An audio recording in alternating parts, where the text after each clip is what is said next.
लेकिन सबसे पहले मैं एक इम्पॉर्टेंट जो इस वक्त जो बात सामने आ रही है उसके प्रोग्राम्स का आगाज़ करता हूँ। वो ये है कि एक नया खेल खेला जा रहा है, अपोजिशन जो इस वक्त हुकूमत में है एक नया खेल खेल रही है। मौलाना फजलुर रहमान इसके मेन मरकज़ी किरदार हैं और उन्होंने अपने आप को इस तरह से प्रोजेक्ट करना शुरू किया जैसे उन्हें बड़ा इख्तलाफ हो गया हुकूमत से और वो बिल्कुल भी ये जो इस वक्त हो रहा है उससे खुश नहीं है। और ये सब कुछ क्यों किया जा रहा है? ये सारे जो हमारे पास इत्तलात हैं ये सारे एक ही थाली के चट्टे बट्टे हैं, आपस में यूं जुड़े हुए हैं लेकिन प्रिटेंड कर रहे हैं कि हम एक दूसरे के मुखालिफ हैं ताकि कौमी असम्बली के अंदर एक ऐसा ग्रुप तश्कील पा जाए जिसके बारे में जो अपोजिशन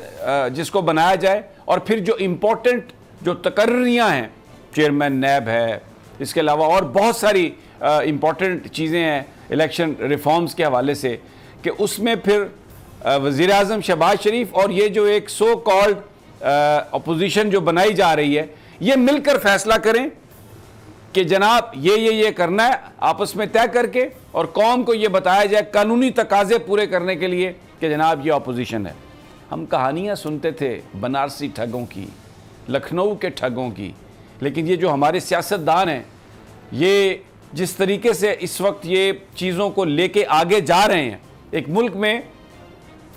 एक फ़ज़ा बनाने की कोशिश की जा रही है। मौलाना फजलुर रहमान को पता था कि उनकी ये वीडियो बनाई जा रही है, ये इसलिए बनाई गई कि उस वीडियो को लीक किया जाए और ये तासुर दिया जाए कि जनाब ये बड़ा एक मामला हो गया, क्योंकि पीटीआई तो बाहर जा चुकी है कौमी असम्बली से, असल अपोजिशन बाहर है और ये जो एक जालसाजी के साथ अपोजिशन बनाई जा रही है ये इसलिए बनाई जा रही है कि लोगों को धोखा दिया जा सके। अब आप इससे अंदाज़ा कर लें कि this is what is happening in this country. और मैं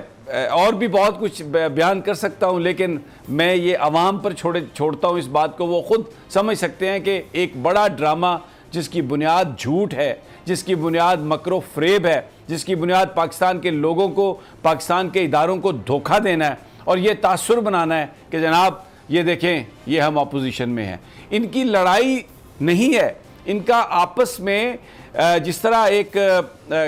गोश्त सामने पड़ा हो तो ये ज़्यादा से ज़्यादा गोश्त खाने की कोशिश करें। या भुट्टो साहब के ज़माने में हम लतीफ़े सुनते थे कि जनाब एक बहुत बड़ी एक परात है और उसके बीच में हलवा है और हलवे के ऊपर ऑयल है, तो जो खाने वाले होते थे ना वो यूं लकीर मारते थे ताकि तेल ज़्यादा उस तरफ आ जाए और वो घी जो है ना वो उसको खा लें। तो ये बेसिकली झगड़ रहे हैं इसलिए कि वजारतें ज़्यादा से ज़्यादा अहम मिले, अपने मामला सीधे कर लें। नून लीग अपने केसेस ख़त्म करना चाहती है, जरदारी साहब केसेस ख़त्म करना चाहते हैं, बहुत सारे लोगों को बड़े अरसे से माल नहीं मिला वो माल भी गप करना चाहते हैं। तो ये एक जालसाजी ये एक हो रही है पाकिस्तान के लोगों के साथ कि जिसमें अब ये तासुर दिया जा रहा है, जैसे कहा जाता है कि अपोजिशन भी साड़ी तो हुकूमत भी साड़ी।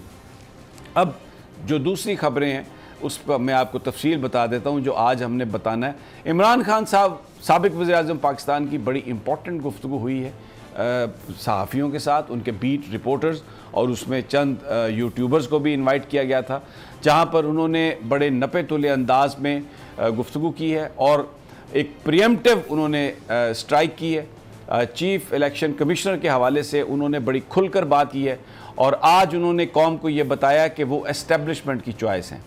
जिस वक्त अपोजिशन और हुकूमत के बीच डेडलॉक हुआ तो फिर जो चीफ इलेक्शन कमिश्नर हैं ये तय हुआ कि एस्टेब्लिशमेंट की तरफ से नाम आएगा तो उसको बना दिया जाएगा। तो एस्टेब्लिशमेंट ने जनाब जो मौजूदा हमारे चीफ इलेक्शन कमिश्नर हैं इनका राजा सुल्तान सिकंदर का नाम दिया और इनको बना लिया गया। तो ये एस्टेब्लिशमेंट के आदमी हैं, क्योंकि इस वक्त नून लीग ये कह रही है कि फ़ौरन फंडिंग केस में इमरान खान साहब को सज़ा दी जाएगी, इमरान खान साहब की पार्टी को बैन किया जा सकता है, उनसे इंतखाबी निशान वापस लिया जा सकता है। कराची के जलसे में वज़ीर-ए-आज़म साबिक वज़ीर-ए-आज़म ने ये बात कही थी कि ये मुझे गेम से निकालने की कोशिश कर रहे हैं और आज ये जो सारी हकीकत के तकर्रियाँ और तैनातियाँ कैसे हुई हैं, आज इमरान खान साहब ने वो राज खोल दिया है, वो बता दिया है खुलकर कि ये एस्टेब्लिशमेंट के आदमी हैं, एस्टेब्लिशमेंट की तरफ से आए थे। तो इसलिए जो कुछ भी होगा, फ़ौरन फंडिंग केस है या कोई और है,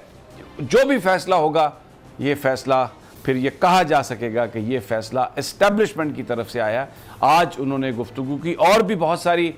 इम्पॉर्टेंट उन्होंने चीज़ें की हैं जो इस प्रोग्राम में हम आगे आपके साथ। लेकिन सबसे पहले मैं कौसर जावेद वाशिंगटन से जो हमारे नुमाइंदे हैं उनकी तरफ चलता हूँ। पूरी दुनिया में, पाकिस्तान में इस वक्त एक एहतजाज है और एक ऐसा एहतजाज है जिसकी मिसाल हमें नहीं मिलती। साइमल्टेनियसली पूरा पाकिस्तान रात को जाम हो जाता है और हर तरफ लोग ही लोग निकल आते हैं। इसी तरह पूरी दुनिया में जो मुख्तलिफ शहर हैं वहाँ पर इतने बड़े बड़े जुलूस निकले हैं जिनकी नज़ीर नहीं मिलती।